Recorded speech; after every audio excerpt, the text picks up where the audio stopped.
aqui uma amiga, você viu? Essa amiga. Senhor, a todo momento que você entrava, o Senhor me mostrava veste nova. E eu perguntava, Senhor, o que é isso, sabe? Tu estava muito bonito. Sabe, uma roupagem branca, como se tu estivesse dentro da marinha.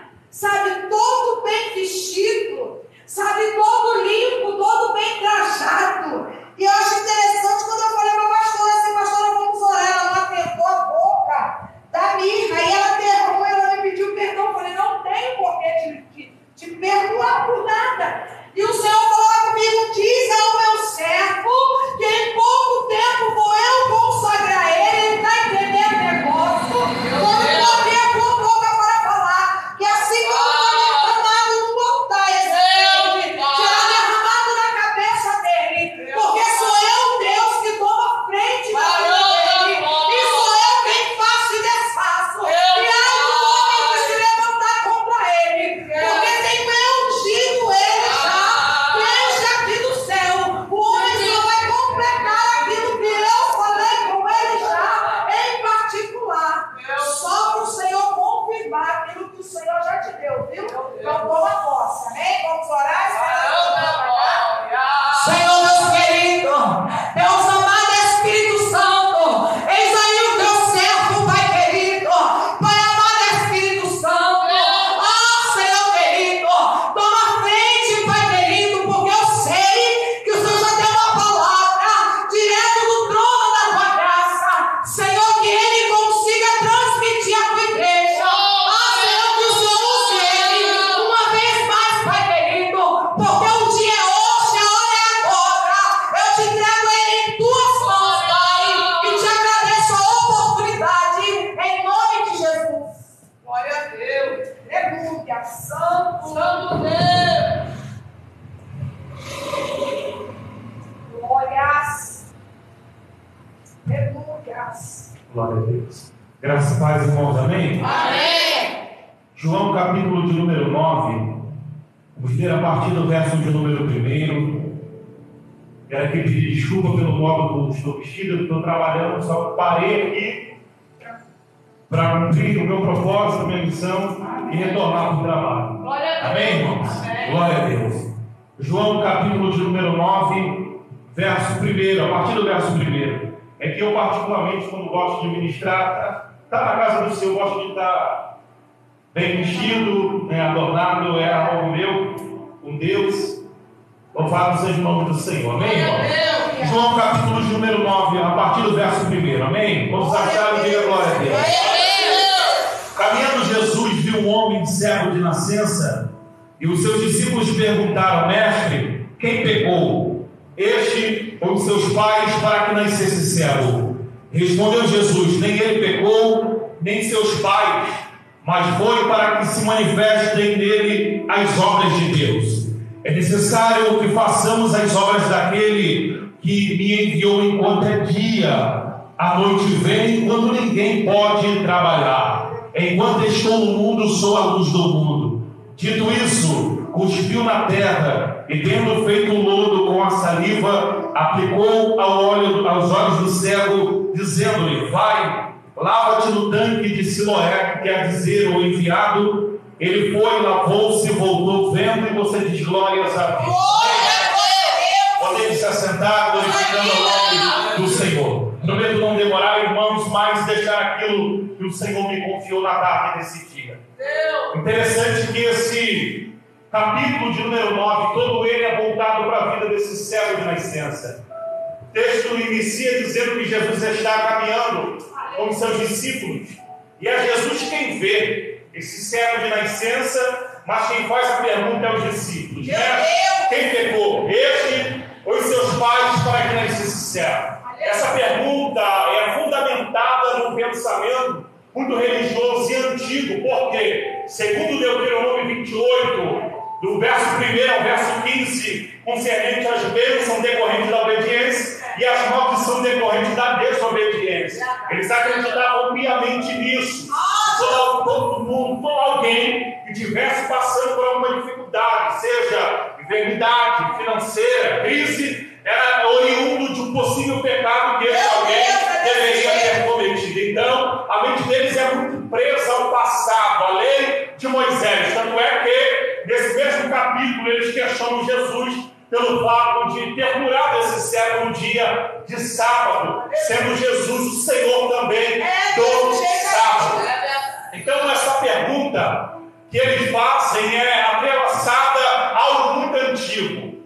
Ou seja, todo judeu acredita que se alguma casa, alguém, alguma família foi alcançada por uma enfermidade, foi alcançada por um problema, é porque esta família, esse alguém, cometeu algo grave contra Deus, pecou contra Deus, ou seja, Deus está punindo aquela família, aquela pessoa. Só que, quando nós estudamos a palavra de Deus, nós vamos encontrar algumas passagens que vai desacreditar isso, essa linha de pensamento, vai desconstruir essa linha de pensamento. A primeira é João capítulo de número 11, quando Marta e Maria enviam o mensageiro até Jesus para perguntar, para falar para Jesus: mestre, aquele que tu amas está enfermo.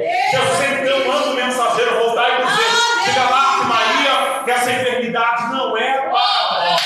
Essa enfermidade é para a glória de Deus, a fim de que o Filho de Deus seja por ela glorificado. Ou seja, não é fruto de pecado que está acontecendo, é propósito de Deus na vida de lá. Atos capítulo de número 3, eles não subiam ao templo a oração da hora nova, e era trazido um varão coxo de nascença, que há 40 anos, segundo Atos capítulo 4, verso 20, estava naquela condição, pedindo esmola a todos que entravam dentro do templo. Só que, naquela tarde, Pedro e João estava poucos dias que havia sido batizado com o Espírito Santo, vai chegar diante daquele homem, esse homem vai estender a mão e Pedro e João vai dizer: não tem ouro nem prata, mas o que tem isso te dou, em nome de Jesus, levanta e anda. Não é pecado, é propósito de Deus na vida daquele homem. E quando nós lemos aqui em João capítulo 9, esses discípulos eles estão perguntando com uma convicção. Eles não perguntam: será que é pecado Jesus que cometeram? Será que foi o erro que cometeram que levou ele a ficar desse jeito? Não. Eles já afirmam quem pecou. Quem errou? O que é que eles fizeram para que ele não fosse assim? Isso não muda muita coisa no nosso meio. Nosso meio, quando eu digo nosso meio, evangélico. Quando nós estamos atravessando um problema, uma dificuldade, e se isolamos um pouquinho para ser tratado por Deus, logo vem a seguinte pergunta pela boca de muitos: quem pecou? O que fez? Qual tipo de pecado cometeu para que ele tivesse agora nesse estado? Mas nem tudo nessa vida que acontece é pecado, não é castigo de Deus. Jesus aqui logo no início está dizendo: nem ele pecou, não foi ele que pecou, nem muito menos os pastores que pecaram, mas ele nasceu assim, para que na vida dele se cumpra o propósito de Deus. Jesus então, ele segue ali com seu discurso e chega diante daquele cego, a Bíblia diz que ele cospe no chão, faz saliva, o lodo, passa nos olhos do cego e vai lá para um tanque de Siloé, quer dizer, enviado. Isso aqui identificando que Jesus também é o enviado. E ele torna a ver. Meu Deus. E aqui eu quero começar, e eu prometo que eu não vou me lembrar muito. Nem tudo que acontece na nossa vida é pecado. Nem tudo que acontece na nossa vida é porque a gente cometeu um erro. Nem sempre que uma porta fecha é castigo de Deus. Mesmo quando as coisas não vão bem na nossa vida, não é Deus comigo. Porque Deus, ele tem os seus métodos, os seus modos de agir na nossa vida. Deus, ele não tem uma forma, ele só um padrão de trabalhar. Não! A Bíblia diz que o nosso Deus é o Deus de multiforma e graça. Na vida de uns ele vai fechar a porta, na vida de outros ele vai permitir a enfermidade chegar, na vida de outros ele vai permitir um conflito dentro de casa para ajustar algo, na vida de outros ele vai apertar um pouquinho, mas não é castigo de Deus, é Deus nos preparando propósito que Ele tem na nossa vida.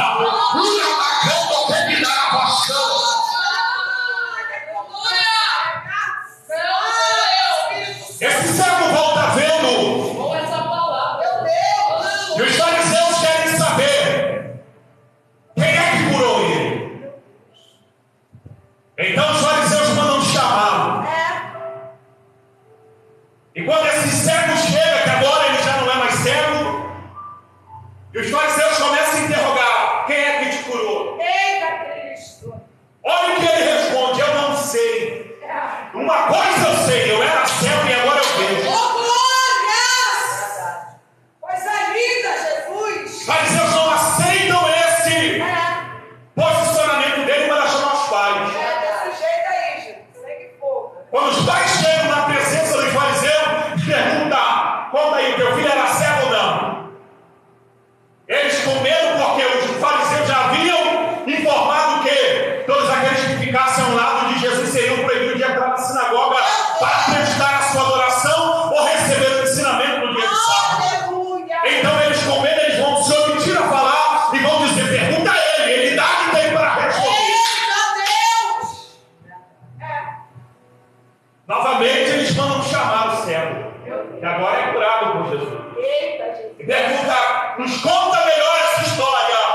E ele novamente torna a dizer: eu não sei quem me curou, eu só sei que eu era cego e agora eu vejo. Glória, glória, glória. Coisa E o linda. texto diz que ele é expulso da sinagoga. Desse jeito. Que profundidade. Só que enquanto os líderes estão expulsando uma família da sinagoga, Jesus está do lado de fora, de braços abertos, esperando ele chegar. Aleluia. Glória, glória. Aqui dá um grande problema, e a gente vivencia isso. Muitos líderes com falta de sabedoria estão expulsando, sem querer ao menos dar a oportunidade da pessoa se explicar ou aceitar a explicação. Mas aqui está uma grande lição de Deus para a nossa vida. Enquanto o homem nos rejeita, Deus está de braços abertos esperando, porque o propósito é de Deus, a chamada é de Deus, a porta é de Deus, a igreja é de Deus, o ministério é de Deus, o pastor é de Deus, a igreja é de Deus. Urabacando, ele dá a baixura.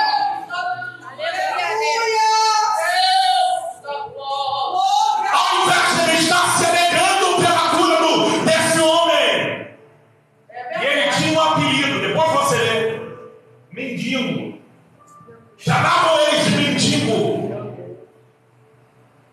Só que Jesus agora está riscando o apelido e dando um novo nome, uma nova. Enquanto muitos estavam olhando para ele, vendo ele mendigando, passando necessidade, não podendo fazer nada ou não querendo fazer, Jesus chega, dá vista a ele, visão, escreve uma nova história e dizendo: a partir de hoje, o teu apelido não é mais cego, o teu apelido não é mais sem visão, o teu apelido não é de mendigo, o teu apelido, teu nome na verdade é Filho do Deus Altíssimo. Oh, glórias a Deus! Nós servimos um Deus, irmãos, que não dá apelido a ninguém. Deus tem nome, Deus tem história, Deus tem identidade. Então não aceita ninguém te chamar de apelido que o mundo tenta te botar. Você é filha de Deus, você é filho de Deus, lavado e remido pelo sangue de Jesus. E Jesus te trouxe aqui na tarde desse dia só para te dizer: eu escrevo uma nova história. Orabacando, remidar a fachúria. Sentir a graça dele aqui.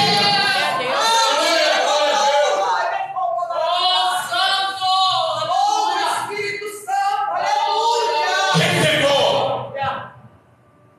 Jesus está dizendo para o discípulo: a questão aqui não é saber quem pegou. Coisa linda. Isso aqui é uma grande lição também. Aleluia. Porque a opção número 1, que na verdade deveria ser a opção número 1, de orar por alguém, de pregar para as pessoas, de aconselhar, de estender a mão, fica por segunda opção. A primeira é saber o que fez. Oh, meu Deus. Jesus, coisa linda. Só que você está ensinando, não é para saber. Mesmo se tivesse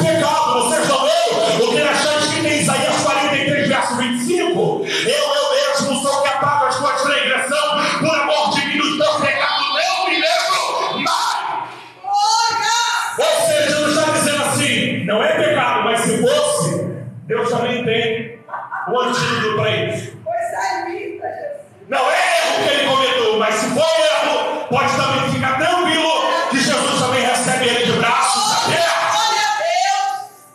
Coisa linda, Jesus. É sério. Isaías 43, versos 18 e 19. Não vos lembreis das coisas passadas, nem vos apegueis às coisas antigas. Eis que faço coisa nova. Porventura não percebeis? Eis que colocarei um caminho no deserto. Irmão, isso aqui é loucura.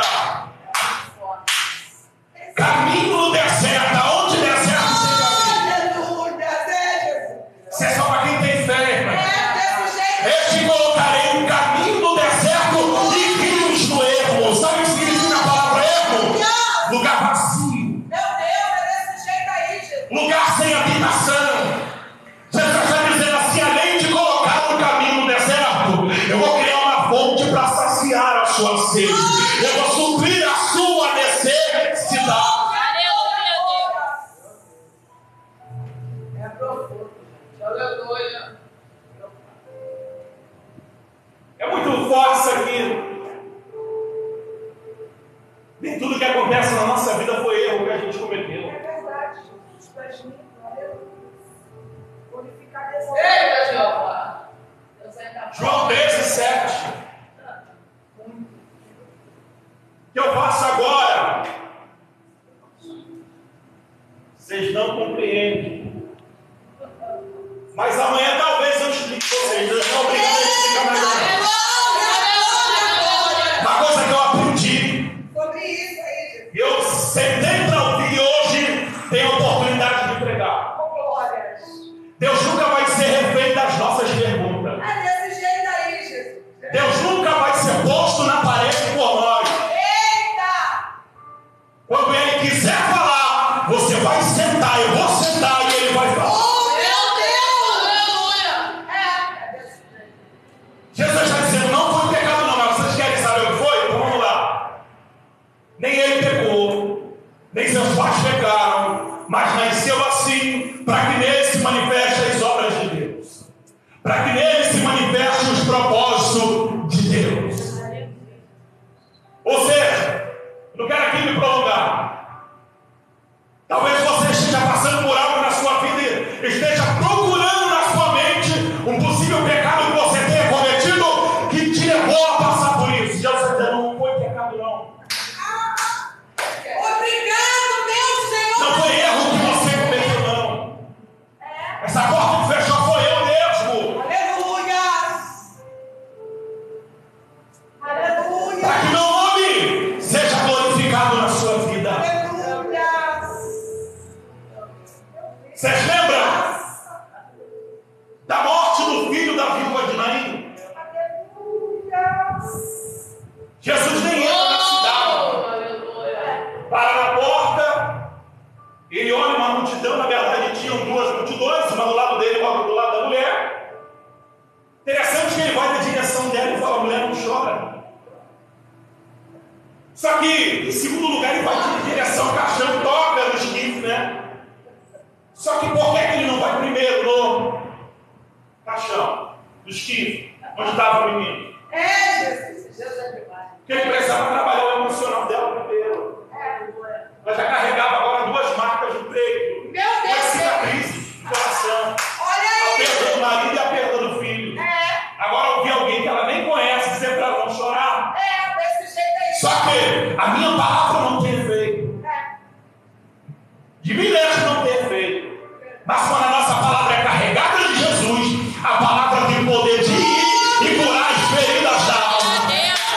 Então quando Jesus diz: mulher, não chora, ele trata primeiro dela e depois vai em direção ao caixão. Diz: o menino levanta, o menino levanta e devolve.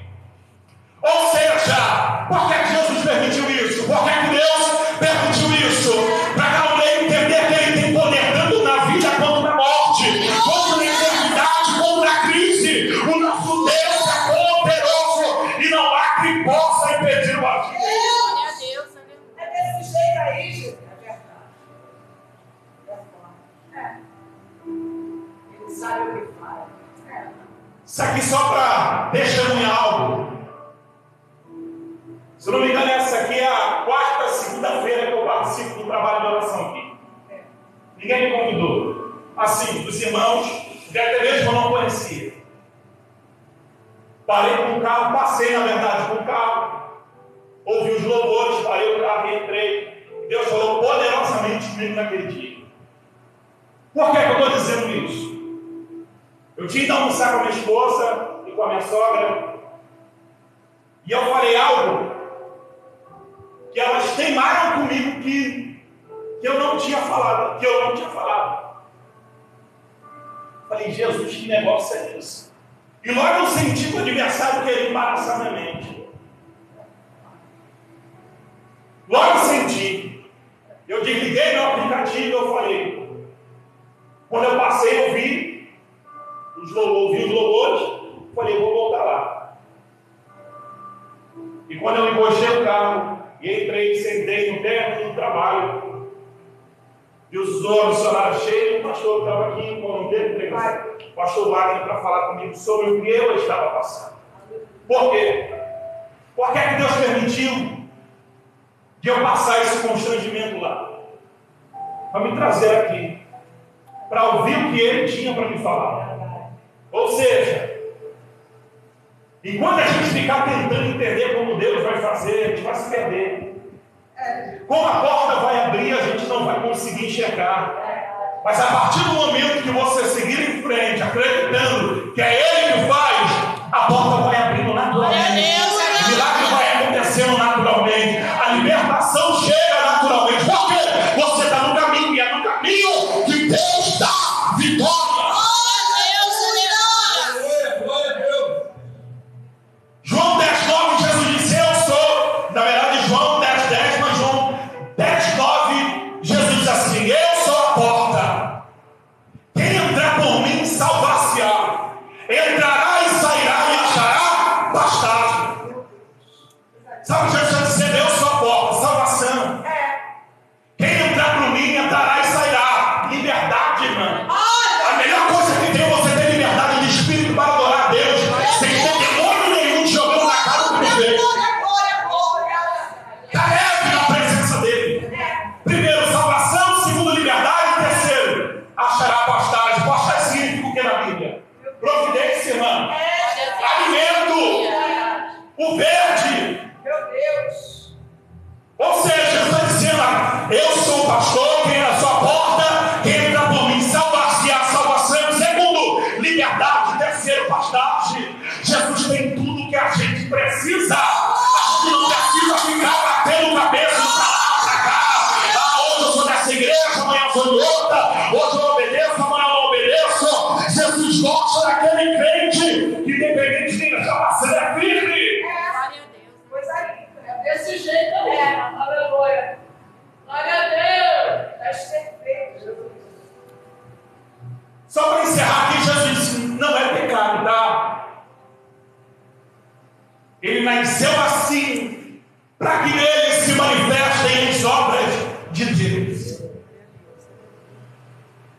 Jesus então cospe, faz lodo, passa na vista, manda ele se lavar, ele volta, vende. Glória a Deus, aleluia. E a mensagem de Deus para a nossa vida na tarde desse dia é: precisamos ouvir a voz dele e falar o que ele Aleluia! Se esse cego na condição de cego não vai, porque possa ser que existe na nossa vida quem esteja cego. E já falou para cada um de nós, vai! Ele já falou para onde você tem que ir. Eita, coisa linda, Jesus. Ele já falou o que você tem que fazer. A nossa parte a gente faz e a parte dele ele faz. Quando ele chega diante do túmulo lá,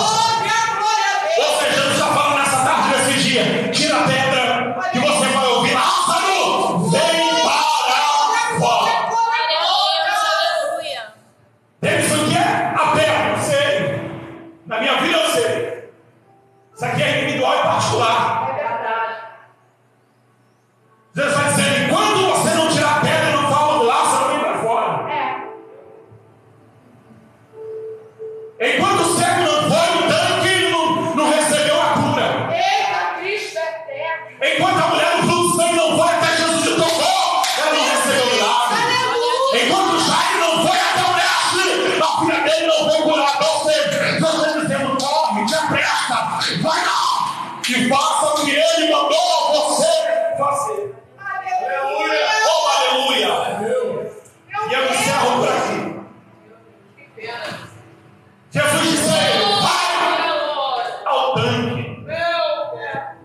E onde nós estamos? No tanque. Meu Deus, aleluia! E eu creio e profetizo no nome de Jesus que nós sairemos daqui da tarde desse dia enxergando além da presença de Deus. Que aquilo que estava limitando a nossa visão, na tarde desse dia está caindo por terra pelo poder do nome de Jesus. Você que recebe essa palavra, dê uma linda salva de palmas ao nome.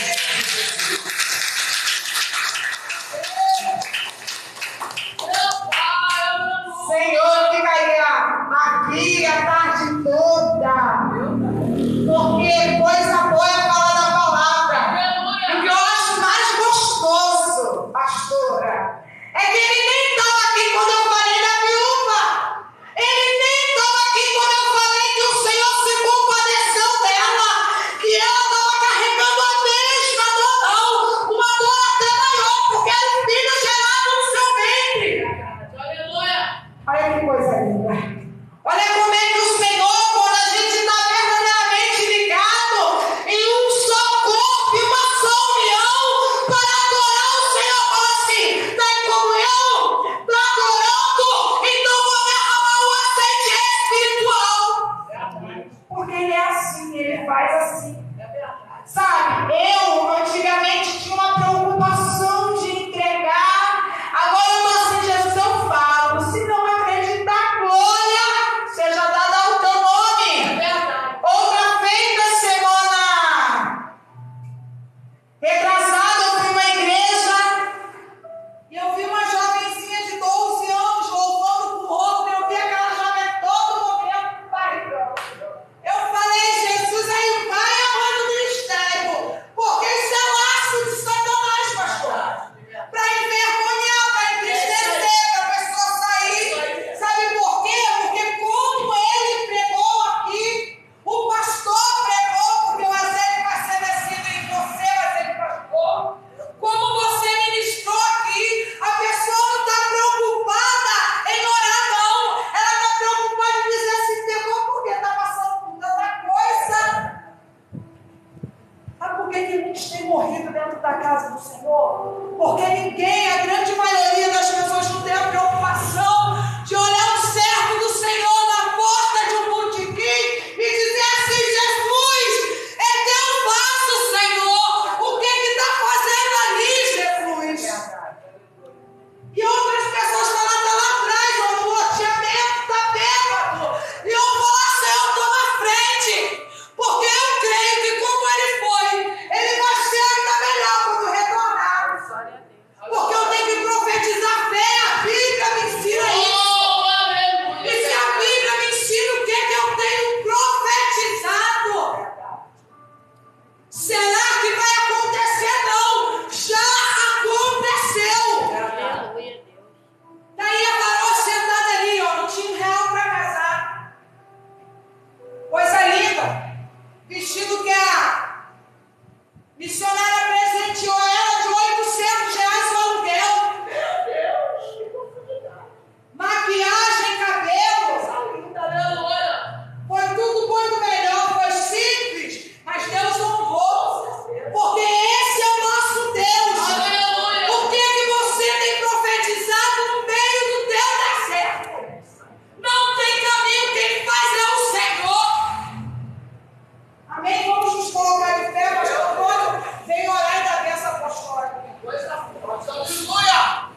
Meu Deus! Aleluia!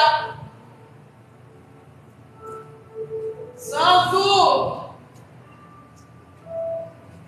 Paz sobre a igreja. Amém. Amém. Glória a Deus. Palavra maravilhosa. Verdade. Tocou no espírito. Às vezes a gente fala assim: tocou no coração. Não. Tocou no espírito. Tocou na alma. É verdade. Tocou na alma. Deixou Deus usar. Verdadeiramente. Aleluia! Glorifico muito a Deus por nos ter confiado esse espaço para louvarmos e glorificarmos o Santo Senhor. Vamos orar para encerrar o culto. Grandioso Deus, amantíssimo Pai. Obrigado, Pai querido, pela tarde deste dia.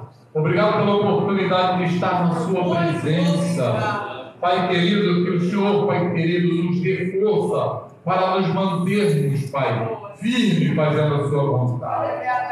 Pai querido, abençoe as nossas vidas, abençoe os nossos lares, abençoe, Pai querido, agora a nossa ida para os nossos lares.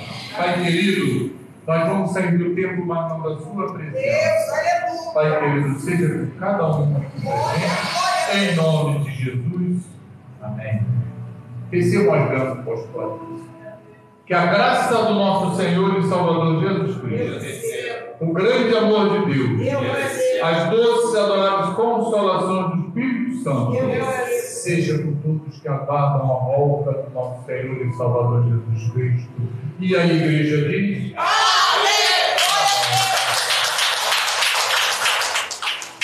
Glória.